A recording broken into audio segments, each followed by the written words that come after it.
Hey everyone, welcome back to Lumani Health.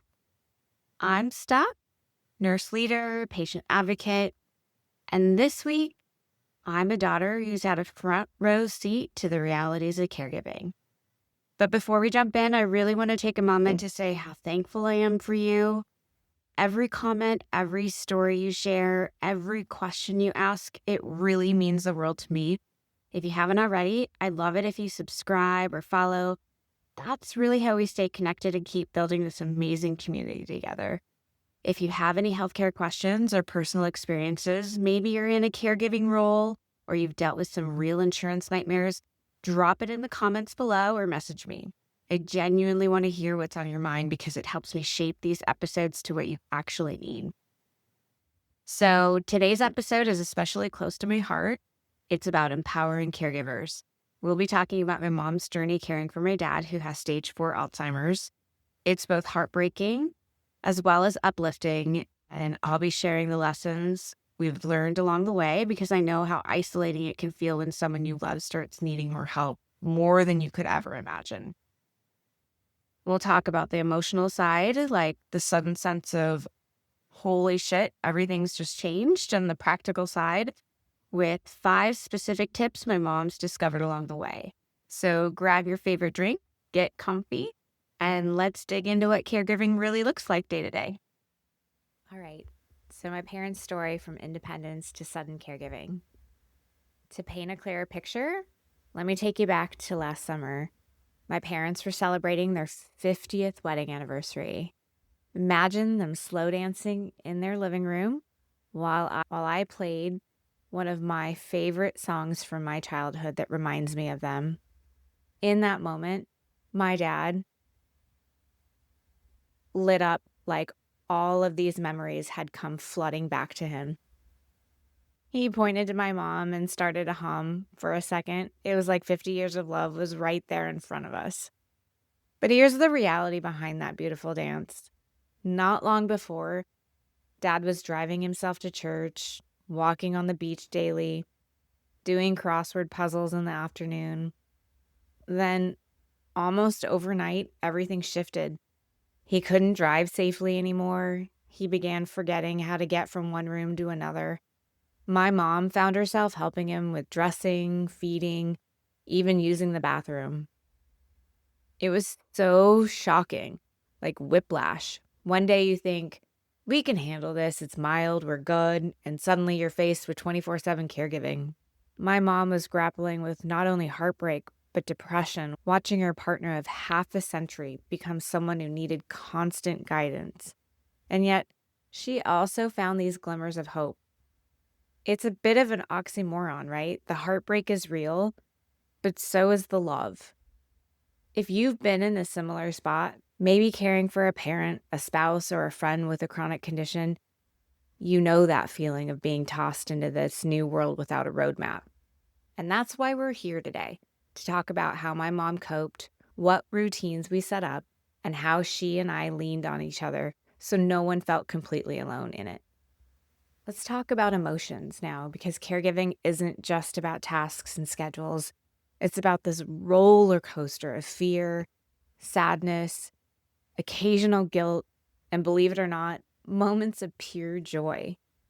The term pre-grief comes up a lot, and I think it nails what my mom went through and still goes through. She's basically grieving my dad on and off while he's still here, but not quite the same man she knew. Picture this. You're folding laundry, you stumble onto one of his old favorite t-shirts. Suddenly you're hit with a big wave of tears because you remember how he'd wear it to the beach, chatting away about waves or the neighbors. Now he can't even find the living room by himself. That's pre-grief, mourning each little piece of someone that disappears day by day. And it's normal to feel conflicting emotions. My mom tells me she gets angry sometimes, angry about the disease, at how unfair life can be, but then she feels guilty for being angry. Not because it's my dad's fault. She worries about failing him. But those feelings, they're part of the process. Acknowledging them doesn't mean you're wallowing in negativity. It means you're honest about the enormity of the situation. I want you to know if you're feeling that way, you're not alone. It doesn't make you a bad caregiver. It makes you human.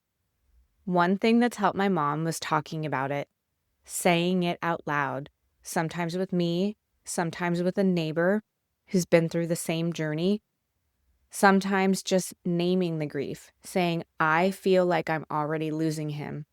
It's the first step in not letting that grief consume you. It's heavy, but here's the thing. In the midst of all that, there are ways to lighten the load and find hope. That's what the next part is all about. Practical moves that helped my mom navigate each day without losing herself entirely in the heartbreak. So let's move into the practical stuff. The things my mom did that turned daily chaos into something more bearable. 5 tips tried and tested that you might adapt for your own caregiving journey. Tip number 1, tiny rituals. One thing my mom started was playing my dad's favorite songs each morning. Just a quick snippet. Some days he'd hum along, and it was so sweet. This reminder of who he used to be.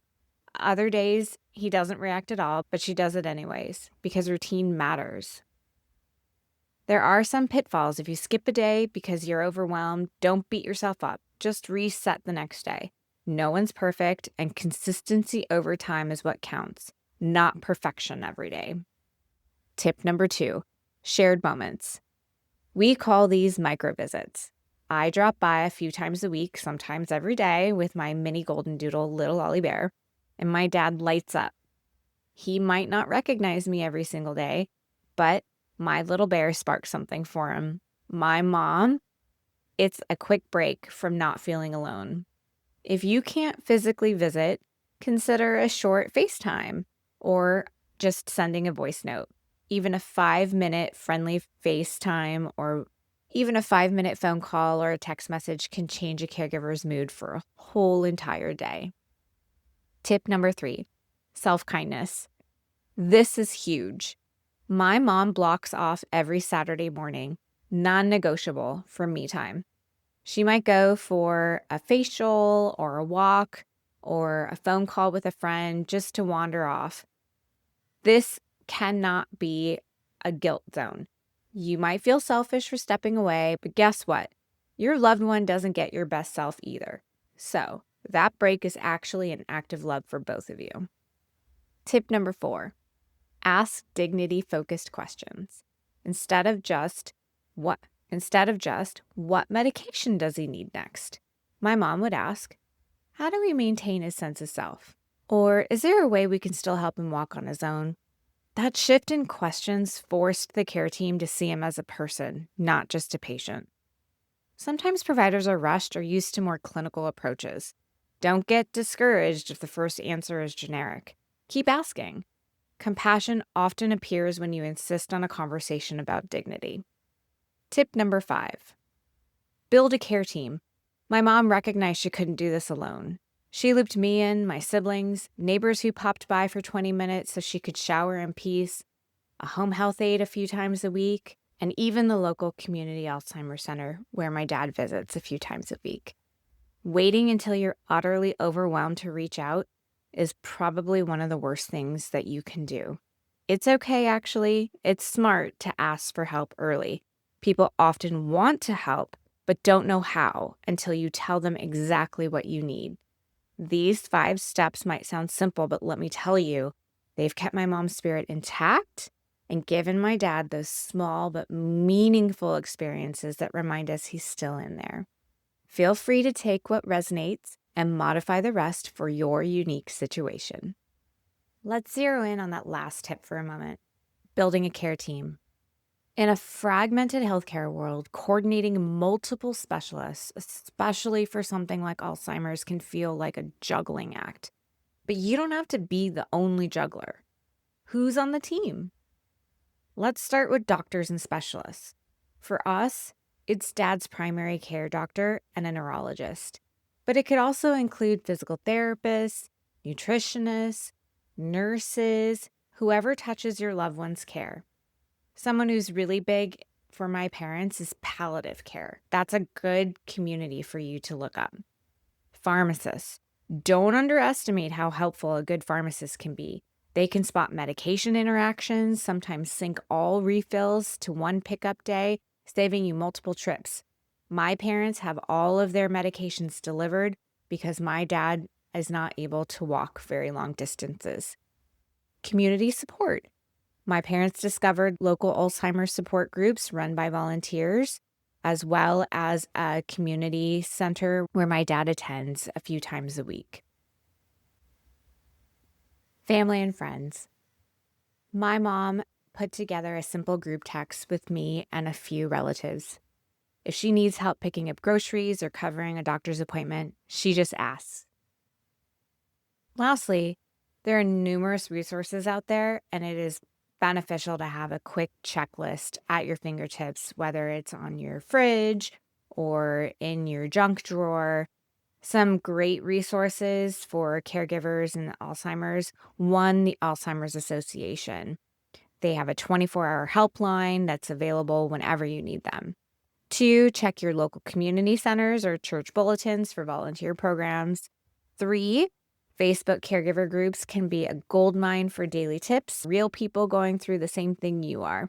I say all of this because so many caregivers wait until they're near breaking point before they realize, I can't do it alone. Being proactive can save you so much stress. Even if you delegate just 1 or 2 tasks like medication pickups or meal planning, that might be enough of a relief to keep your sanity. It's not weakness, it's resourcefulness. All right. So we've walked through my parents' story, their emotional swirl of caregiving, 5 tips that have been game changers, and why building a care team is essential. If you take away one thing from this episode, I hope it's that you're not failing.